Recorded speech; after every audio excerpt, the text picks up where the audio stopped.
كنبدا بسم الله.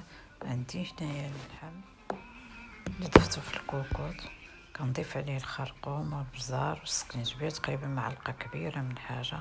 كنضيف عليه القزبر يابس، الملحه، كنضيف شويه ديال الزيت العود والزيت العادي، كنضيف شويه الملحه وكنسد على الكوكوط، كنحطها فوق البوطه.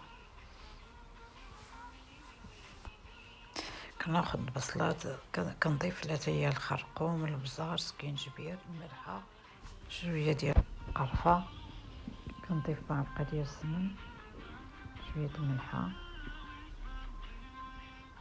وكنضع البوطه. كنضيف على داك اللحم البصله ومطيشه محكوكه، 2 مطيشات محكوكين، وبصله كبيره مقطعه نعنف،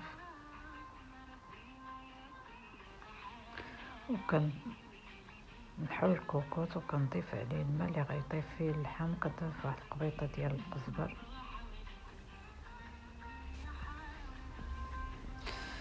كناخذ الكسكسو اللي ضفت ليه 2 كيسان تاع عندي هنايا كيلو الا ربع ديال الكسكسو اللي ضفت ليه 2 كيسان ديال الماء ديال العنب، وضعته دابا في الكسكاس. بعد ما شرب داك الماء وضعته في الكسكاس، درتو غيتفور التفويره الاولى. ضفت بعد ما اللحم بدا كيطيب ضفت ليه خيزو، وغنضيف ليه القرعه.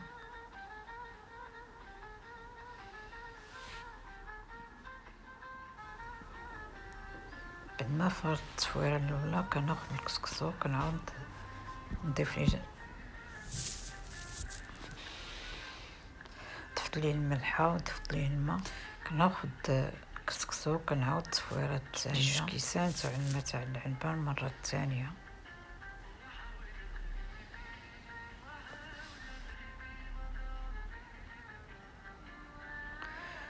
وكنعاود نفورو التفويره الثانيه.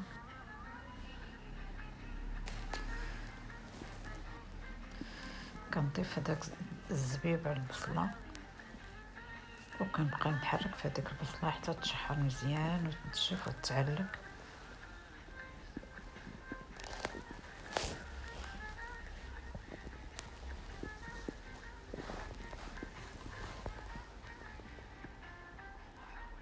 وهذا هو الكسكسو بعد ما طاب، وبصحة.